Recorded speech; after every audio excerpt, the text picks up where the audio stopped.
ಮಕ್ಕಳಲ್ಲಿ gripe water ಕೊಡ್ಬೋದಾ ಅಂತ ತುಂಬ ಪೇರೆಂಟ್ಸ್ ಕೇಳ್ತಾ ಇರ್ತಾರೆ. ನಾನು ಈ ವಿಡಿಯೋದಲ್ಲಿ ಹೇಳ್ತೀನಿ. ನಾನು ನಿಮ್ಮ ಮಕ್ಕಳ doctor Sunil. Follow this account and share it your family members. ನಿಮ್ಗೆ ಏನೇ ಡೌಟ್ ಇದೆ ಅಂತಂದರೆ ಕಾಮೆಂಟ್ ಮಾಡಿ ತಿಳಿಸ್ಕೊಡಿ. ಈ ಗ್ರೈಪ್ ವಾಟರ್ ಅನ್ನೋದು 1850 ಬ್ರಿಟಿಷ್ ಫಾರ್ಮಸಿಸ್ಟ್ ಅನ್ನೋರು ಯೂಸ್ ಮಾಡ್ತಾಯಿದ್ರು ಇನಿಷಿಯಲಿ. ಅದಾದಮೇಲೆ ವರ್ಲ್ಡ್ ವೈಡ್ ಬೇರೆ ಬೇರೆ ಕಂಟ್ರೀಸಲ್ಲಿ ಕೂಡ ಎಲ್ಲರೂ ಯೂಸ್ ಮಾಡ್ತಾಯಿದ್ರು. ಬಟ್ ಒರಿಜಿನಲ್ ಆಗಿ ಇದರಲ್ಲಿ ಆಲ್ಕೋಹಾಲ್ ಇರ್ತಾಯಿತ್ತು ಕೊಡಬೇಕಾದ್ರೆ, 4% ಆಲ್ಕೋಹಾಲ್. ಈ ಆಲ್ಕೋಹಾಲ್ ಮಗು ಕೊಟ್ಟರೆ ಏನಾಗುತ್ತೆ ಅಂತಂದರೆ ಮಗು ಆರಾಮಾಗಿ ಮಲಗತ್ತೆ. ಬಟ್ ಮಗುಗೆ ಆಲ್ಕೋಹಾಲ್ ಕೊಡೋದ್ರಿಂದ ಬೇರೆ ಸೈಡ್ ಎಫೆಕ್ಟ್ಸ್ ಎಲ್ಲ ಬರ್ತಾಯಿತ್ತು ಅಂತ ಅದನ್ನು ಬ್ಯಾನ್ ಮಾಡಿದ್ದಾರೆ. ಇವಾಗ ಬರೋ ಗ್ರೈಪ್ ವಾಟರ್ಗಳಲ್ಲಿ ಆಲ್ಕೋಹಾಲ್ ಇರೋದಿಲ್ಲ.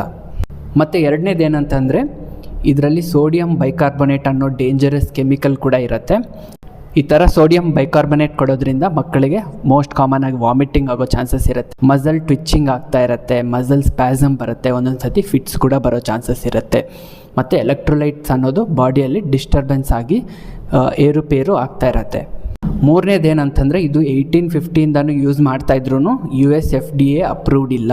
ಯಾವುದೇ ಸ್ಟಡೀಸ್ ಎಲ್ಲದರಲ್ಲೂ ಮಾಡಿದ್ರೂ ಇದು ಯೂಸ್ ಆಗುತ್ತೆ ಅಂತ ಯಾವುದೇ ಸ್ಟಡಿಯಲ್ಲಿ ಪ್ರೂವ್ ಆಗಿಲ್ಲ. ಮತ್ತು ಭಾಳಷ್ಟು ಕೇಸಸ್, ಕಾಂಪ್ಲಿಕೇಶನ್ಸ್ ಆಗಿರೋ ಕೇಸಸ್ ಎಲ್ಲ ಡಾಕ್ಯುಮೆಂಟ್ ಇದ್ದಾವೆ. ಮತ್ತು ಯೂಸ್ಫುಲ್ನೆಸ್ ಅನ್ನೋದು ಪ್ರೂವ್ ಆಗಿಲ್ಲ. ಅದಕ್ಕೆ ಯಾವುದೇ ಪೀಡಿಯಾಟ್ರಿಷನ್ ವರ್ಲ್ಡ್ ವೈಡ್ ಇದನ್ನು ಯೂಸ್ ಮಾಡಬೇಕು ಅಂತ ಅಡ್ವೈಸ್ ಮಾಡೋದಿಲ್ಲ ಮಕ್ಕಳಿಗೆ. ನಿಮ್ಗೆ ಏನೇ ಡೌಟ್ ಇದೆ ಅಂತಂದರೆ ಈ ಕಾಮೆಂಟಲ್ಲಿ ತಿಳಿಸ್ಕೊಡಿ ಆ್ಯಂಡ್ ಶೇರ್ ಮಾಡಿ ಎಲ್ಲ ಪೇರೆಂಟ್ಸ್ಗೂ. Thank you. Stay safe, stay healthy.